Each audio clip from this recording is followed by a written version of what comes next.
अनेक योद्ध्यांचा शिरच्छेद करत घात करत अभिमन्यू एक एक चक्र तोडत आतमध्ये प्रवेश करायला लागला। आणि अभिमन्यूचं दुर्दैव त्याच्या समोर असणारे भीम, बाजूला असणारे नकुल सहदेव आणि पाठीमागे असणारे धर्मराज दूर निघून गेले।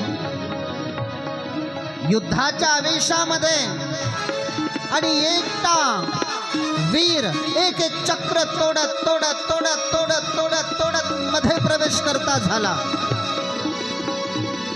विभ चक्राच्या मध्ये अभिमन्यूची आणि दुर्योधनाच्या मुलाची गाठ पडली लक्ष्मणाची। लक्ष्मणानं अर्जुन पुत्र अभिमन्यूला पाहिलं, सावधान अभिमन्यू, तूने चक्र तो तोड़ा है लेकिन आज मुझसे गाठ है, आज मेरे हाथ से नहीं बचने वाला। अभिमन्यू ने सांगितलं, भैया मैं आपको मारना नहीं चाहता, प्राण बचाने हैं तो मेरे सामने से हट जाओ लक्ष्मण। दुर्योधनाचा पुत्र लक्ष्मण समोरून हटायला तयार नाहीये। दोघांमध्ये महाभयंकर घनघोर युद्ध सुरुवात झाली। आजूबाजूचे शूरवीर रथी महारथी दोन भावातलं युद्ध पाहायला लागले। एका बाजूला अर्जुन पुत्र अभिमन्यू, दुसऱ्या बाजूला दुर्योधन पुत्र लक्ष्मण।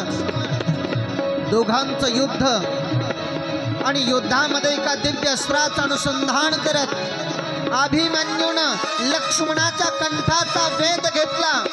दिव्य अस्त्रानं शिर छेदत त्याचं शिर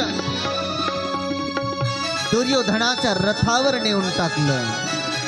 आणि जसं धडाम दिशी दुर्योधनाच्या रथावर मस्तक येऊन पडलं, दुर्योधनाला वाटलं माझ्या मुलानं अभिमन्यूच मला भेट दिलाय, म्हणून त्याने हातात उचलून पाहिलं